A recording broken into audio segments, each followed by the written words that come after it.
عقدة من لساني يفقه قولي سدد لساني واهد قلبي بحق سيدنا محمد صلى الله عليه وسلم دستوركم يا أهل الدرك ويا أهل الباطن ويا أهل نوبتي ويا أهل النور أما بعد.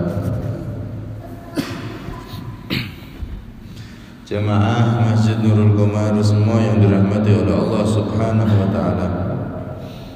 Alhamdulillah kita diizinkan oleh Allah Subhanahu wa taala dan ditakdir oleh Allah untuk bisa sama-sama beriktikaf di salah satu rumahnya yang mulia ini, yaitu masjid.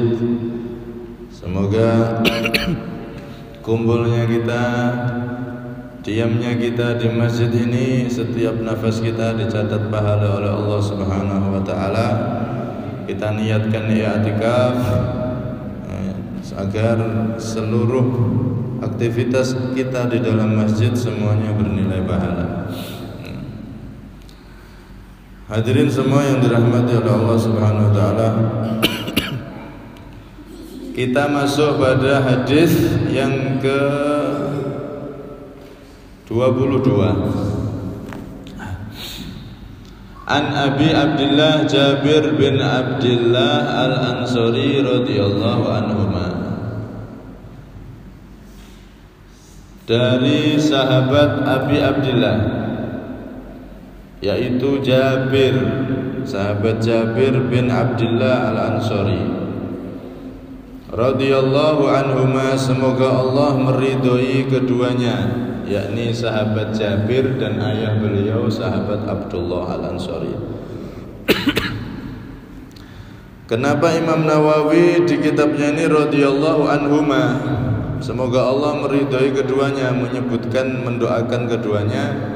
Karena sahabat Jabir dan ayahanda beliau yaitu sahabat Abdullah Al-Ansari, dua-duanya adalah berstatus sahabatnya Nabi Sallallahu Alaihi Wasallam. Ayahnya sahabat Nabi dan sekaligus anaknya juga menjadi sahabat Nabi Sallallahu Alaihi Wasallam. Nah, hadis ini diriwayatkan dari sahabat Jabir. Sahabat Jabir ini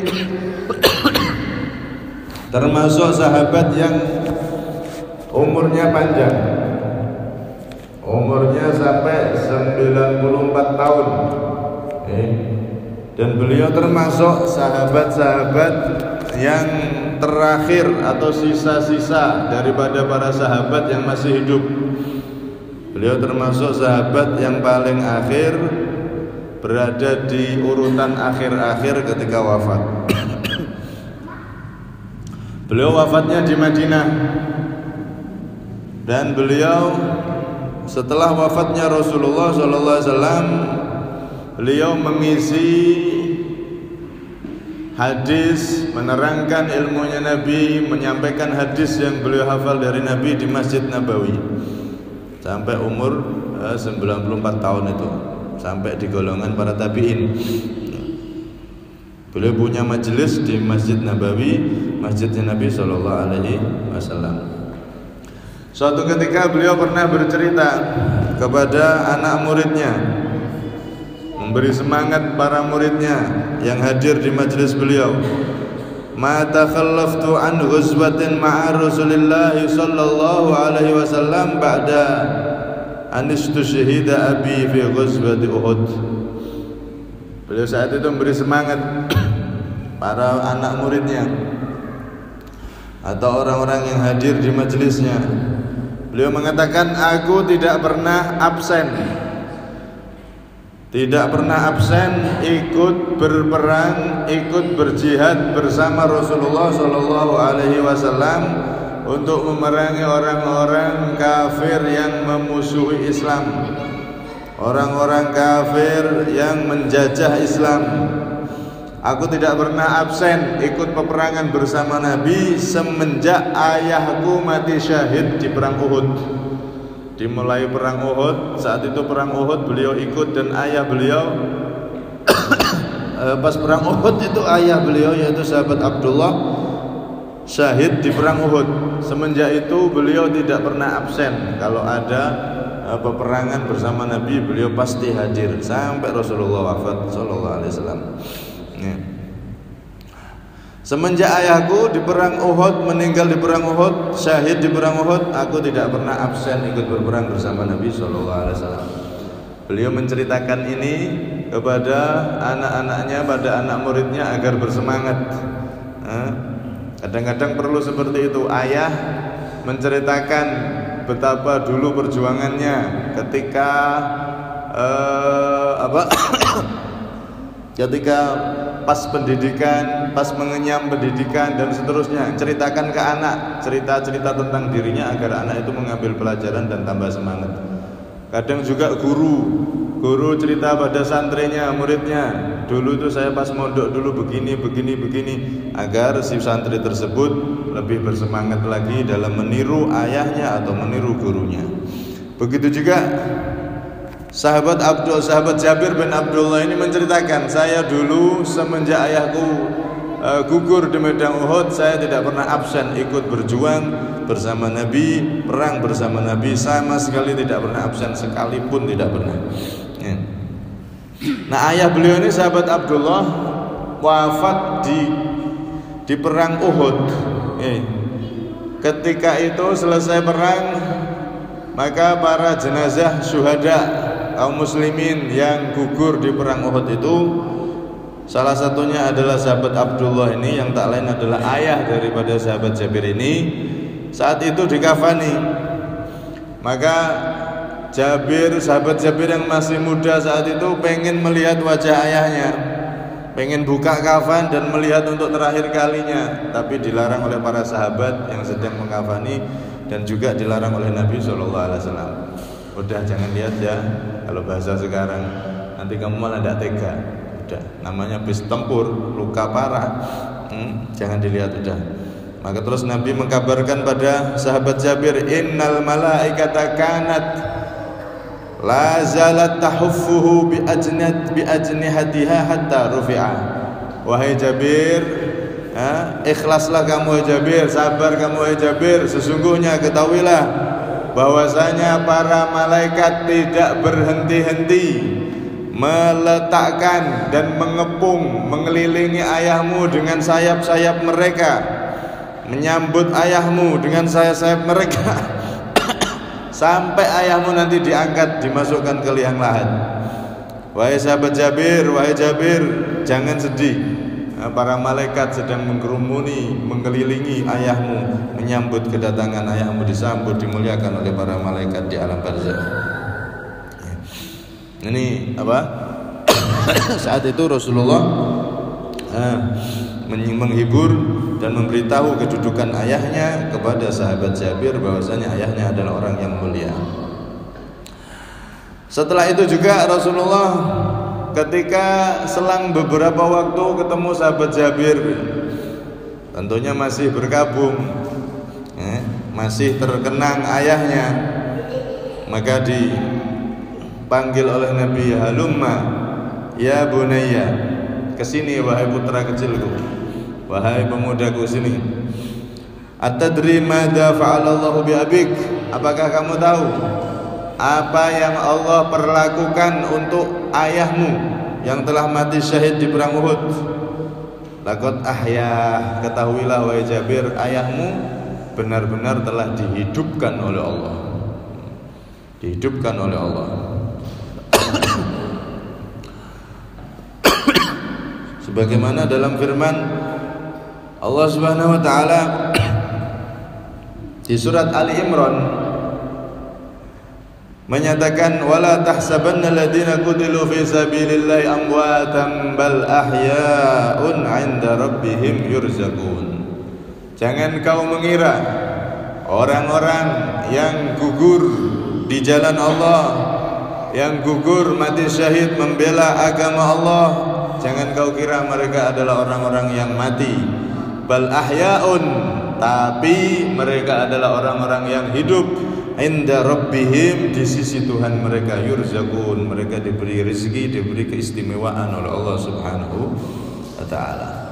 Wahai Jabir, ayahmu benar-benar telah dihidupkan oleh Allah dengan hidupnya para orang-orang yang mati syahid. Jadi orang yang mati syahid itu Pak, kehidupan barzakhnya itu beda dengan orang mati biasa. Mereka punya keistimewaan. Ketika orang itu meninggal di alam barzakh itu kan hidup lagi, semua orang hidup. Meninggal itu cuma pintu aja, pintu pindah alam. Dari alam dunia pindah masuk ke alam barzakh atau alam kubur.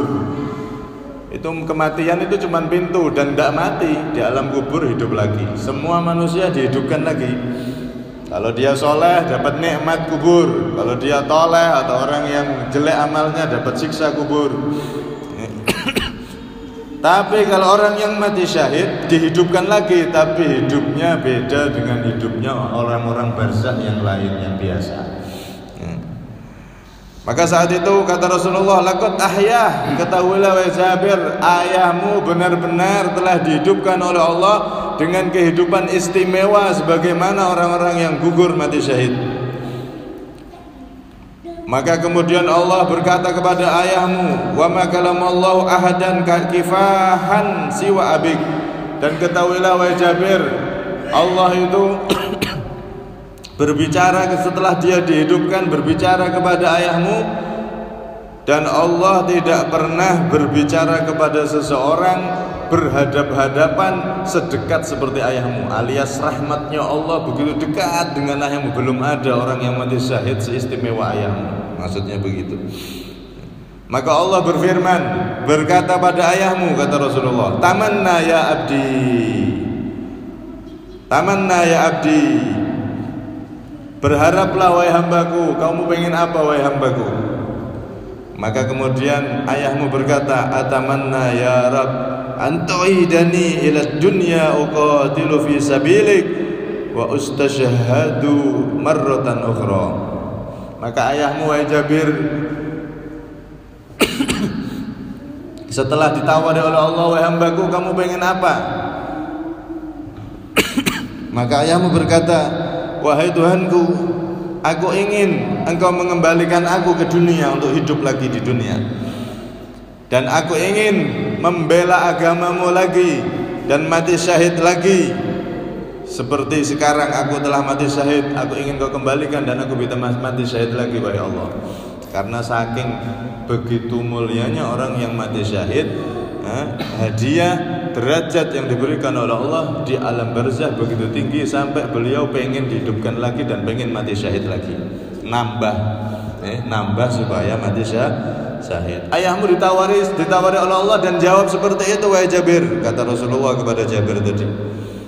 Maka akhirnya Allah menjawab, sabaqat kalimatuna annahum ilaiha la yurja'un. Wahai hambaku, untuk keinginanmu yang ini semua sudah jadi ketetapanku. Orang yang sudah masuk alam barzakh tidak bisa lagi kembali ke dunia. Orang yang sudah wafat, sudah mati, tidak bisa lagi kembali ke dunia. Mintalah yang lain wahai hambaku. Maka ayahmu menjawab, kata Rasulullah, akhbir man wara'ana bima wajadna. Wahai Allah, kabarkan kepada orang-orang setelah kami bahwasanya kami orang-orang yang gugur membela agamamu mendapatkan derajat yang begitu tinggi dan begitu mulia ini wahai Allah. Akhirnya diceritakan sama Nabi kepada sahabat Jabir radhiyallahu anhu. Dan memang orang yang mati syahid itu istimewa. Mereka hidup dengan kehidupan barzakh yang istimewa lebih daripada manusia biasa. Sampai-sampai sahabat Jabir ini setelah 6 bulan ayah beliau dimakamkan di lembah Uhud itu, tempat terjadinya perang di situ kan, sampai sekarang tempat pemakaman sekitar 70 syuhada yang wafat ketika perang Uhud dimakamkan di situ. Sampai sekarang masih ada pemakamannya. Beliau sahabat Jabir setelah 6 bulan ayahnya dimakamkan di situ. Saat itu beliau mengatakan, ji'tu li anqula abi fama wajadtul arda ghayyarat minhu syai'an illa sya'aratin fi lihyatihi. wala ka'annahu dufina bil ams. Setelah 6 bulan dimakamkan, kata beliau, aku datang ke sana dan aku pengen memindahkan makam ayahku ke Madinah, di Baqi. Setelah dikubur, kemudian dibongkar oleh beliau, beliau lihat tubuh atau mayat daripada ayahnya, maka kata beliau tidak satu pun berubah, seluruh tubuhnya masih seger, kayak seperti orang yang baru dimakamkan kemarin, padahal sudah 6 bulan. Jadi orang yang mati syahid itu tubuhnya awet dan tidak bisa dimakan oleh cacing tanah. Termasuk salah satu tubuh yang utuh tidak bisa dimakan oleh bumi, utuh seger seperti baru kemarin dimakamkan. Cuman saat itu kemudian ada larangan dari Nabi, tidak boleh untuk dipindah. Tapi sempat dibuka dan sempat dilihat, tidak ada yang berubah dari tubuh ayahku kecuali beberapa rambut aja yang kotor, kena namanya di dalam tanah, beberapa rambut aja yang kayak kelihatan kusut. Cuman yang lain seger semua seperti baru kemarin dimakamkan. Dan bukti lagi untuk menunjukkan bahwasanya firman Allah itu benar-benar terjadi, ya. Orang yang mati syahid itu benar-benar hidup dan mereka itu istimewa. Dahulu itu terjadi pernah banjir. Banjir di daerah Bukit Uhud situ, Gunung Uhud situ, di tempat di makamnya para syuhada itu. Kemudian akhirnya karena banjir terbukalah kuburan salah satu sahabat yang gugur, namanya Amr ibnul Jamuh, Amr bin Jamuh, dan ada beberapa orang lagi, beberapa sahabat lagi yang kuburannya terbuka. Ya, padahal itu sudah bertahun-tahun berlalu di zamannya Imam Ibnu Katsir. Imam Ibnu Katsir sampai menyatakan ma ghayyaratil ardu minhuma syai'a.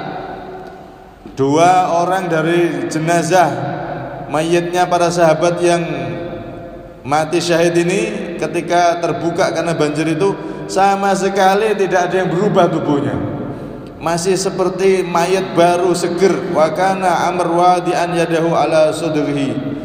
Yang sahabat Amr ibnu Jamuh itu, beliau ketika terbongkar kuburannya, tangannya memegang pelipisnya. Maka ketika kami luruskan tangannya kembali memegang pelipisnya. Karena di pelipisnya itu adalah ada luka yang menjadi syahidnya beliau. Mereka semua 2 sahabat yang terbuka ini, yang terbongkar kuburannya karena banjir ini, keadaan tubuhnya betul-betul seger seperti orang yang baru meninggal kemarin. Padahal itu di zaman Imam Ibnu Katsir, sudah jauh dari zaman sahabat, sudah sekian puluh tahun dari zaman sahabat. Begitu juga ada riwayat di tahun 60-an Hijriah, sekitar 60-an Hijriah, itu ada satu orang anak kecil yang meninggal.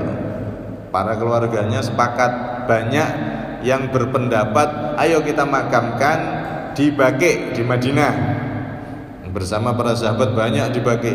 Yang lain jangan jauh di sana. Rumah kita yang paling dekat pemakaman ya di Uhud aja. Kita makamkan bersama para orang-orang yang mati syahid peperangan Uhud. Kita makamkan di situ aja. Kalau di Baqi kejauhan. Maka akhirnya singkat cerita dimakamkanlah, dipilih di pemakaman Uhud. Nah, ketika orang yang menggali kuburan untuk anak ini tidak sengaja, setelah galian dalam tidak sengaja alat untuk menggali ini mengena satu kaki. Ada satu kaki ternyata mengena, saya dikira tanah, dia kemudian terkena, kemudian luka itu, dan langsung darahnya itu muncrat ke wajahnya, seger dan harum.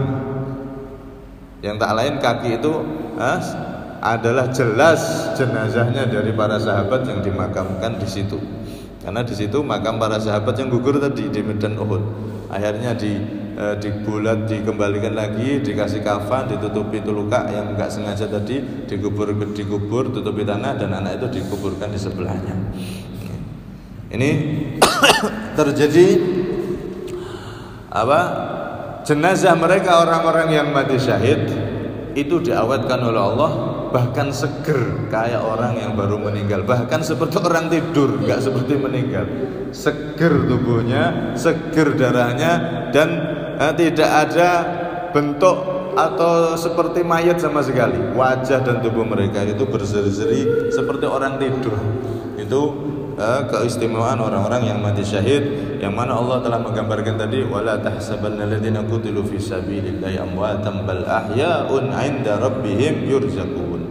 Jangan sekali-kali engkau menyangka orang-orang yang mati syahid membela agama Allah mereka adalah orang-orang yang mati. Tidak, bal ahya'un, mereka adalah orang-orang yang hidup di sisi Allah, diberi keistimewaan di sisi Allah Subhanahu wa ta'ala. Dan bahkan memang riwayat di dalam hadis pun diterangkan mereka orang-orang yang gugur niatnya ikhlas membela agama, berjuang membela agama untuk mengusir atau menandingi orang-orang kafir atau penjajah-penjajah yang menghina agama. Maka mereka ketika gugur berperang statusnya mati syahid, mereka kelak di akhirat bisa mensyafaati 70 dari keluarganya yang sudah diketok mau masuk neraka. Orang yang mati syahid itu tinggi derajatnya. Ada 70 keluarga yang diketok masuk neraka disyafaati oleh orang yang mati syahid satu. Minimal orang yang mati syahid itu bisa mensyafaati 70 dari anggota keluarganya yang sudah diketok, diputuskan untuk masuk neraka, disyafaati dia sampai akhirnya bisa selamat dari neraka. Selamat dari neraka. Nah, ini sahabat Abdullah Al-Ansari, ayah daripada sahabat Jabir. Beliau salah satu orang yang dekat sama Nabi. Sahabat Abdullah ayahnya dekat sama Nabi, dan sahabat Jabir juga termasuk orang yang dekat kepada Rasulullah SAW walaupun beliau masih muda. Sehingga suatu ketika pernah juga sahabat Jabir ini ketika ayahnya telah meninggal dan telah dimakamkan, sahabat Jabir ini masih kelihatan sedih. Sahabat Jabir kelihatan sedih, maka Nabi tanya, "Ai bunayya." Nabi bertanya, "Wahai putra kecilku, wahai pemudaku, ma baluk kaiban, ma baluka ya bunayya kaiban." Kenapa engkau kelihatan bersedih, susah begitu wahai Jabir, wahai putra kecilku? Rasulullah manggil sayang kepada para anak-anak muda. Ya Rasulullah, wahai Rasulullah, kata sahabat Jabir menjawab, "Ustushhida abi wa alaihi dan." Aku susah wahai Nabi, ayahku mati syahid, iya. Tapi sayang wahai Nabi, ayahku ini masih punya hutang. Sedangkan Nabi pernah bersabda, "Kullu dambin yughfaru lisyahidi kullu dambin illa dain." Orang yang mati syahid membela agama Allah di medan perang gugur, itu semua dosa-dosanya diampuni semuanya kecuali satu, tanggungan hutang itu tidak bisa diampuni. Makanya kalau ada orang meninggal, itu kalau mau dikirim doa, kalau orang sekarang kan tahlil dan seterusnya, itu tidak boleh diambilkan dari harta tinggalannya mayit terlebih dahulu sebelum diselesaikan utang piutangnya. Mayit ini punya utang berapa, diambilkan itu dulu, dipotong itu dulu, semua selesai utang baru. Setelah itu ahli warisnya dikumpulkan, mereka bersepakat boleh apa tidak gunakan harta itu, karena harta itu hak dari ahli waris sesuai bagiannya masing-masing. Setelah dipotong hutang, maka harta yang sisa itu haknya ahli waris. Nah, semuanya harus ridho dan rela kalau dipakai tahlil dan seterusnya, itu harus minta izin mereka. Hutang ini tidak bisa diampuni. Bahkan orang mati syahid pun tidak bisa diampuni. Makanya sahabat Jabir sedih nih. Maka Nabi SAW memberi solusi. Lah kenapa kok pasti punya utang? Ya wahai Nabi, yang hutang itu ya kalau orang Islam sesama kita enak Nabi. Ini saya suruh bayar sekarang, saya tidak punya apa-apa kecuali saat kebunnya ayah itu yang ditinggalkan untuk saya. Tapi itu dibuat buahnya, kalau dipanen untuk bayar utang masih kurang. Sedangkan mereka sudah meminta sekarang, dan mereka itu orang-orang Yahudi. Nah, orang-orang Yahudi yang utangi itu. Jadi dalam Islam itu bergaul, berhubungan kerja, berhubungan duniawi itu boleh dengan siapapun. Boleh dengan siapapun. Orang Yahudi, Nasrani, hubungan kerja, tetangga dan seterusnya itu boleh. Yang penting urusan ranah duniawi, ranah hubungan kerja dan seterusnya, tidak apa-apa. Bahkan kalau mereka kelaparan wajib kita kasih makan. Orang Yahudi, Nasrani, orang di luar agama Islam, kalau mereka kelaparan, tidak punya pakaian, kedinginan, kita wajib beri makan, kita wajib memberi pakaian tanpa meminta mereka masuk Islam. Tidak boleh. Wajib bantu dan tidak boleh memaksa mereka untuk masuk Islam. Itu didikan agama kita. Kalau urusan duniawi kita wajib bantu mereka, kita boleh berhubungan dengan mereka. Tapi kalau urusan agama baru, lakum dinukum waliyadin, urusan ranah agama, urusan masing-masing. Yang sekarang masalah selamat Natal setiap tahunnya, selalu kita ini kadang-kadang melatengkar dengan sesama Islam. Yang satu mengucapkan, yang satu tidak. Loh, kalau Natal itu kan hari raya, gitu. Hari raya kalau berhubungan dengan agama ya jangan. Kita tidak usah ikut-ikut dan kita tidak boleh ganggu. Yang Natal silahkan Natal. Kita tidak usah ikut-ikutan. Karena itu kalau sudah ranah agama jangan kita ikut-ikut. Kalau ranah dunia, hubungan kerja dan seterusnya, kita wajib membantu kalau mereka punya kesulitan, kekurangan. Ini ketika sahabat Jabir radhiyallahu anhu, beliau seperti itu, maka Nabi memberi solusi. Udah begini wahai Jabir, kamu ambil semua buah-buah itu, per buah itu kamu ambil, kumpulkan. Kemudian orang-orang yang punya utang sama ayahmu suruh mereka kumpul semua. Benar, diambil itu buah, dipanen, ditaruh di bawah. Kemudian sebelum mereka datang, Rasulullah mengelilingi buah-buah tersebut. Ada riwayat Rasulullah mengelilingi kebunnya, mendoakan biar berkah. Akhirnya semua orang-orang Yahudi yang menghutangi ayahnya, yang punya sangkutan hutang dengan ayahnya, semuanya diundang untuk dibayar hutangnya. Akhirnya buah yang sudah didoakan Nabi itu, mereka ngambil buah kurma yang sudah ada di situ, di karung-karungan sesuai dengan hutangnya, untuk mereka jual lagi sesuai dengan nominal hutangnya masing-masing. Semuanya sudah ngambil, subhanallah, masih sisa buahnya. Padahal sebelumnya diperhitungkan itu tidak cukup sama sekali untuk bayar hutang. Tapi setelah didoakan Nabi, bahkan buah itu tersisa bisa dimakan untuk 1 tahun oleh sahabat Jabir. Saking banyaknya sisa itu. Berkah sebab doa dari Nabi SAW, mukjizat dari Nabi SAW. Akhirnya lunas itu hutang, dan akhirnya beliau pun bergembira, beliau pun tidak susah lagi karena ayahnya yang wafat meninggalkan hutang sudah beliau lunasi. Sampai-sampai Nabi senang dengan anak yang peduli dengan hutang ayahnya. Sampai-sampai beliau mengatakan, beliau mendoakan sahabat Jabir, ya Jabir, qadaita daina abik, ghafarallahu lak. Wahai Jabir, kamu jadi anak yang perhatian sama orang tua. Masya Allah, hutangnya ayahmu kamu pikirkan. Kalau kamu perhatian sama hutangnya, sangkut pautan dari orang tuamu. Wahai Jabir, kau telah melunasi hutang daripada ayahmu. Semoga Allah ghafarallahu lak, semoga Allah senantiasa menganugerahkan ampunannya kepadamu karena kau telah perhatian terhadap orang tuamu. Masya Allah, didoakan Nabi dengan khusus. Sehingga sahabat Jabir ini karena dekat dengan Nabi dan mendapat doa-doa khusus dari Nabi, berjuang dengan Nabi dengan ikhlas tanpa henti, beliau diberi umur panjang sampai tadi 94 tahun, dan beliau wafatnya di tahun 73 Hijriah. Di akhir hayat beliau diuji oleh Allah buta. Di akhir hayatnya, di menjelang wafatnya beliau diuji oleh Allah buta, menambah derajat kemuliaan daripada beliau. Dan beliau adalah orang yang termasuk banyak riwayat hadisnya, sampai meriwayatkan 1540 hadis riwayat daripada sahabat Jabir bin Abdullah Al-Ansari. Semoga kita semua mendapatkan keberkahan dari beliau dan juga keberkahan daripada sahabat Rasulullah, keberkahan dari Rasulullah Sallallahu Alaihi Wasallam, dan semoga kita tercatat menjadi orang-orang yang cinta dengan Nabi Muhammad, cinta dengan para sahabat Nabi Muhammad, dan kelak di akhirat kita dikumpulkan bersama beliau semua. Amin Allahumma amin. Insyaallah isi dari hadis beliau, riwayat dari sahabat Jabir ini akan kita bahas di pertemuan selanjutnya. Semoga kita semua yang hadir khususnya diberi umur panjang, sehat walafiat, kabul segala hajat, selamat dunia akhirat. Amin Allahumma amin. Sekurang lebihnya minta maaf. Hada minni wal afa minkum. Assalamualaikum warahmatullahi wabarakatuh.